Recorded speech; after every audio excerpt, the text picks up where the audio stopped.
பொறுப்பு தான் நல்லா ருசிச்சு சாப்பிட கிடைச்சது. ஹலோ ஃப்ரெண்ட்ஸ், வெல்கம் டு சமைக்க போவது யார். இன்னைக்கு சமைக்க போவது யாரில் ராஜி ஒரு சூப்பரான அவரை பருப்பு சாதம், அதுக்கு தொட்டு சாப்பிட்றதுக்கு கத்திரிக்காய் பச்சை புளி கரைசல் செஞ்சு காமிச்சிருக்காங்க. வாங்க எப்படி செஞ்சுருக்காங்கன்னு பார்க்கலாம். வணக்கம். இன்னைக்கு நாம் பார்க்க போகிறது அவரை பருப்பு சாதம். இதுக்கு முதல்ல 2 டம்ளர் அரிசி, 1/2 டம்ளர் அவரைப்பருப்பு எடுத்திருக்கேன். இது ரெண்டுத்தையும் நல்லா கழுவிட்டு ஒரு 1/2 மணி நேரமாவது ஊற வச்சுக்கோங்க. இப்போ அவரைப்பருப்பு சாதம் தாளிக்கிறதுக்கு என்னென்ன வேணும்னு பார்க்கலாம். சின்ன வெங்காயம் 10 கொஞ்சம் பெருசு பெருசாக கட் பண்ணி வச்சுருக்கேன்.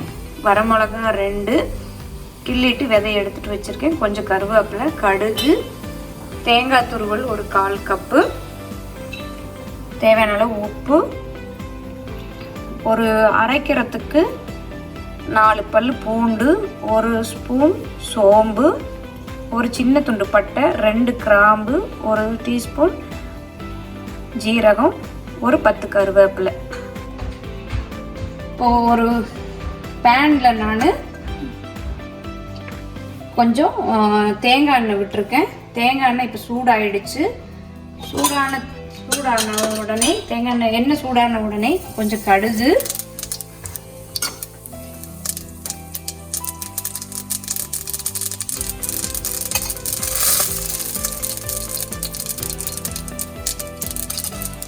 கருவேப்பிலை,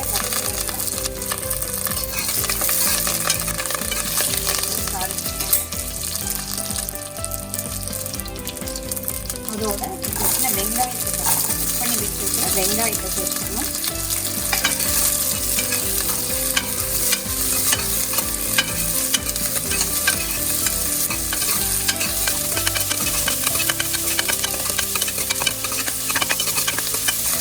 இப்போ உங்களுக்கு வேணும்னா இந்த ஸ்டேஜில் ஒரு 2 பெரிய தக்காளியை கட் பண்ணி சேர்த்துக்கோங்க. நான் புளியை வச்சு ஒரு சைட் டிஷ் பண்ண போகிறதுனால இன்றைக்கி நான் தக்காளி சேர்த்தலை இதில். இப்போ வெங்காயம் லைட்டாக வதங்கின உடனே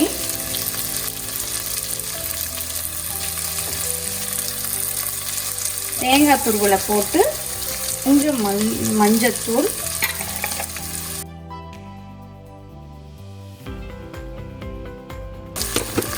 கொஞ்சமாக வரமிளகாத்தூள் போட்டு லைட்டாக ஒரு வதக்கிட்டேன். இப்போ அரிசி பருப்பு வேக தேவையான தண்ணி. இது கொஞ்சம் சாதம் கொஞ்சம் குறைவாக இருந்தால் நல்லாயிருக்கும்.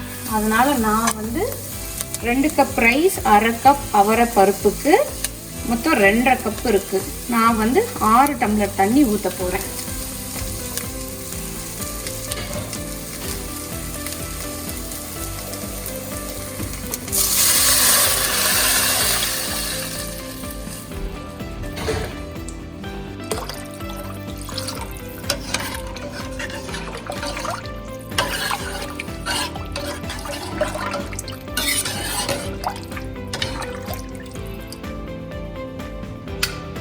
இப்போ இது நல்லா கொதிக்கணும். இதுக்குள்ளேயே நம்ம தேவையான அளவு உப்பு போட்டுக்கலாம்.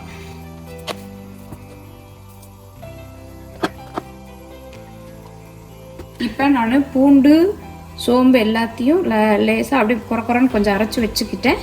இதோட இதை ஆட் பண்ணிட்டு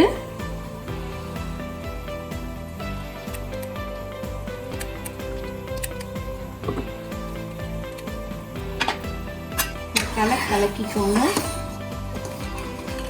கலக்கிட்டு உப்பு சரி பார்த்துக்கோங்க.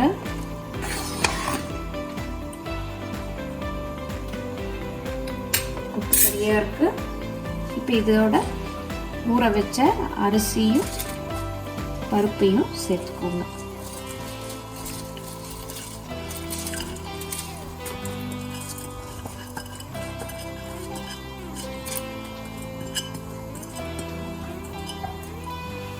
இப்போ கொதிக்கிற நேரத்தில் மறுபடியும் ஒரு கிளறிட்டு மூடி போட்டு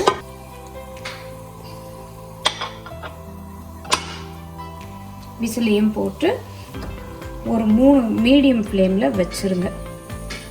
மீடியம்லேயே ஒரு 3 விசில் வர வரைக்கும் வேக விடுங்க.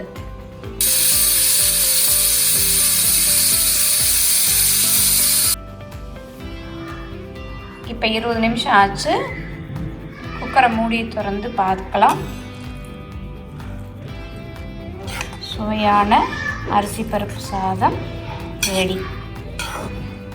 ஒரு ஃபோர்க்கை நான் ஒரு பட்டர் நைஃப் வச்சு லைட்டாக ப்ளக் பண்ணி. அவரை பருப்பு சாதம் பார்த்தாச்சுங்க. இப்போ கத்திரிக்காய் பச்சை புளி கரைசல் எப்படி பண்ணணும்னு பார்க்கலாம் வாங்க.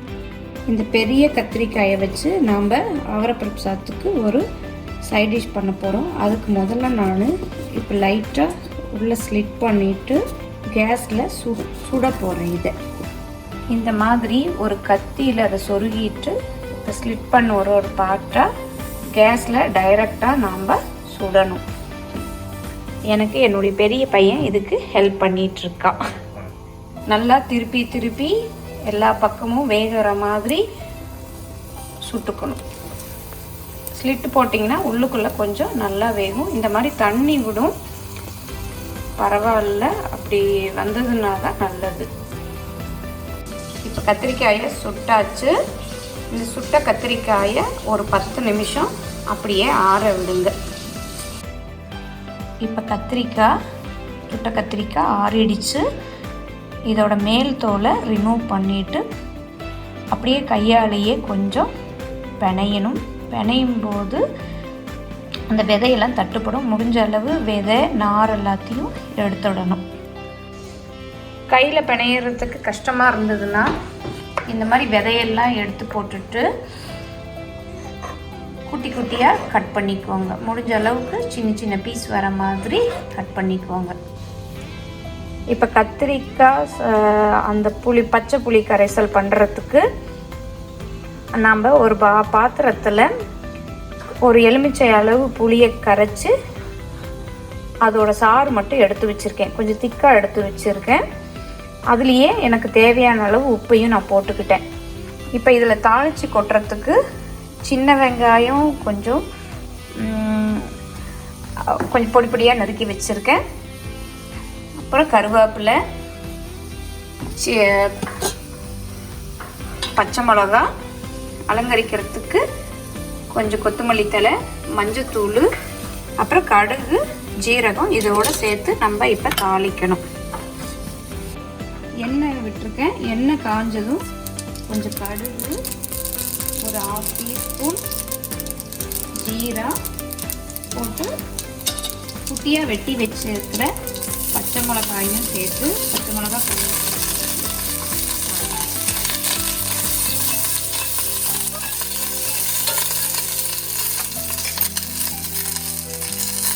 அதோட வெட்டி வச்சுருக்க வெங்காயத்தையும் சேர்த்து வெங்காயம் நல்லா வதங்கணும். சிம்மில் வச்சு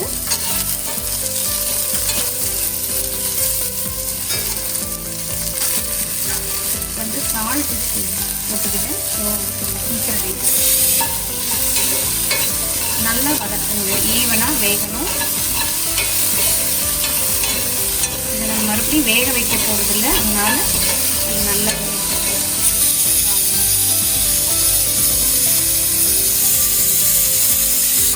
பக்கத்தில் அரிசி பருப்பு சாதமும் ரெடி ஆகிடுச்சு. இப்போ ஸ்டவ் அதோட குக்கர் ஆஃப் பண்ணிட்டேன்.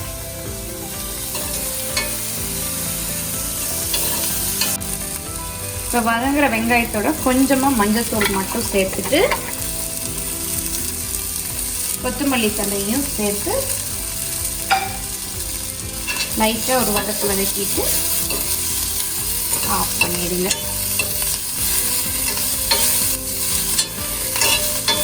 இது கொஞ்சம் நேரம் லைட்டாக ஆறட்டும்.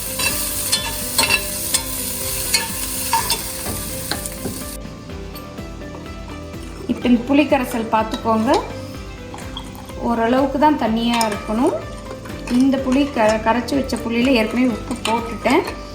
இதோட இந்த க்ளீன் பண்ணி வச்சுருக்கிற கத்திரிக்காய், சுட்ட கத்திரிக்காயை என் மகன் குட்டி குட்டியாக கட் பண்ணி வச்சுருக்கான்.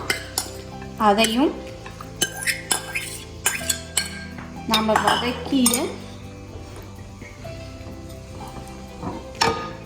வெங்காயம், சின்ன வெங்காயம் எல்லாத்தையும் வதக்கணும் இல்லையா, அதையும் இதோட போட்டு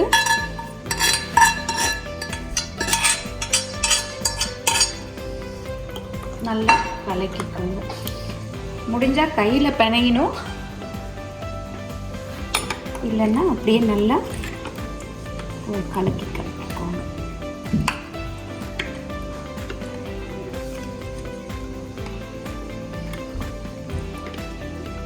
அதோட சாப்பிட கத்திரிக்காய் புளி கோஜு ரெடி. இது கொஞ்சம் தண்ணியாக தான் இருக்கும், பட் தொட்டு சாப்பிட்றதுக்கு சூப்பராக இருக்கும். இந்த ஸ்டேஜில் உப்பை சரி பார்த்துக்கோங்க. உப்பு சூப்பராக இருக்கும். சுவையான கத்திரிக்காய் பச்சை புளி கரைசல் ரெடி. அவரை பருப்பு சாதம், கத்திரிக்காய் பச்சை புளி கரைசல், இந்த ரெண்டையும் நீங்கள் உங்கள் வீட்டில் ட்ரை பண்ணிவிட்டு எப்படி இருந்துச்சுன்னு எங்களுக்கு கமெண்ட்டில் சொல்லுங்கள். இந்த வீடியோ பிடிச்சிருந்தா லைக் பண்ணுங்கள். சமைக்க போவது யாரும் சேனலுக்கு சப்ஸ்கிரைப் பண்ணிவிடுங்க. கூடவே இந்த பெல் ஐக்கனை கிளிக் பண்ணுங்கள். நன்றி, வணக்கம்.